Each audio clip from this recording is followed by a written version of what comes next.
Right now, from support to cries for justice, there is a divide across the country tonight. A New York grand jury has indicted former President Donald Trump on 34 felony charges. He pleaded not guilty to all of them. And as you just saw, supporters lined the streets when Mr. Trump returned to his home in South Florida following his court appearance this afternoon. He is now the first former U.S. president in history to be charged with a crime. The investigation stems from alleged falsified business records used to conceal hush money payments. That money reportedly went to people threatening to reveal negative information during the 2016 election. Those accusers are former adult film star Stormy Daniels, former Playboy playmate Karen McDougal, and a Trump Tower doorman. Under New York state law, it is a felony to falsify business records with intent to defraud and an intent to conceal another crime. The former president pleaded not guilty to all 34 charges today, and his lawyers say they will fight those charges. Well, then the judge requested him to refrain from posting on social media to provoke unrest following previous posts criticizing prosecutors and the investigation. Then around 8:15, Mr. Trump spoke to supporters at Mar-a-Lago. He rallied support, lashing out at this and other investigations and the people leading them.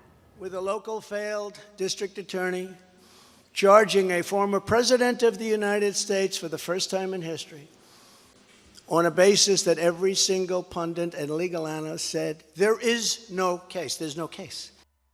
More legal developments for the former president today. An appeals court denied his appeal to block his top advisors from testifying about Mr. Trump's alleged role in the January 6th attack on the U.S. Capitol. President Trump's political history is one of many firsts, and today another first. What's not in the history books is any precedent in our Constitution regarding an indicted president or potentially convicted president regaining the White House. I talked with University of Toledo political science professor Sam Nelson about it. Politicians are no strangers to criminal proceedings, but it's never risen to the level of an American president or former president going to trial. For us, it's really different, and I think it affects how people view the office of the presidency, the institution, independent of any person who's held the office. Dr. Nelson predicts we will see another side of President Trump at his trial. I think the biggest thing for Donald Trump is that he's not in control of what happens in the courtroom. And so he can't get up and start hollering at a witness when they're testifying against him. He's going to have to sit there and be quiet like any other defendant. Mr. Trump's base is predicted to continue its support, but Nelson says a trial will hurt him with non-Trump Republicans who may be less likely to support him as they did in 2016. And it may also be harmful for candidates in lesser races. He points to 2022 races in close states like Pennsylvania, Georgia, and Arizona, where supporting Mr. Trump cost Republicans key seats. It puts a lot of people in a tough spot because if you think about every single Republican running for Senate, for the House of Representatives, for governor, for dog catcher, is going to have to answer questions about this trial. And those are people who can be hurt, I think, by supporting Donald Trump as he goes through this. And that puts the Republican Party at risk. I think it has a big effect on maybe other races, things that he's not directly involved in.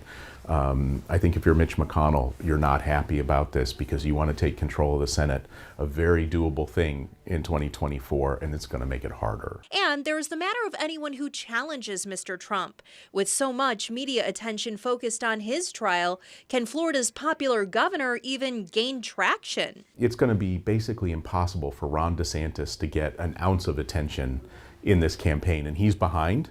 He's dropping back. If Ron DeSantis wants to be the nominee, he somehow has to wrest attention back from Donald Trump. And how is he going to do that while this kind of stuff is going on? Nothing he does down in Florida, fighting with Disney or whatever, is going to get the cameras on Ron DeSantis. The key to getting that attention, taking the risk that comes with attacking President Trump. One thing I'm watching for in the primary is, will a Republican candidate stand up and say, hey, you know, this guy got indicted, maybe we should look for somebody else? That's what I would expect in most elections. But right now, we're not seeing that. Despite the indictment, Nelson predicts Mr. Trump gets the nomination, but running a strong race won't be easy during a trial. Given the schedule that we're looking at potentially for this trial, he's going to be on trial during the primaries.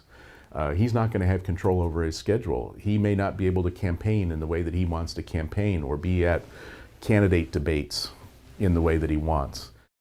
Dr. Nelson also points out there's never a compromise in a criminal prosecution, which means there will be no political healing after this. Also, if he's convicted and elected, Mr. Trump cannot pardon himself because these are state charges.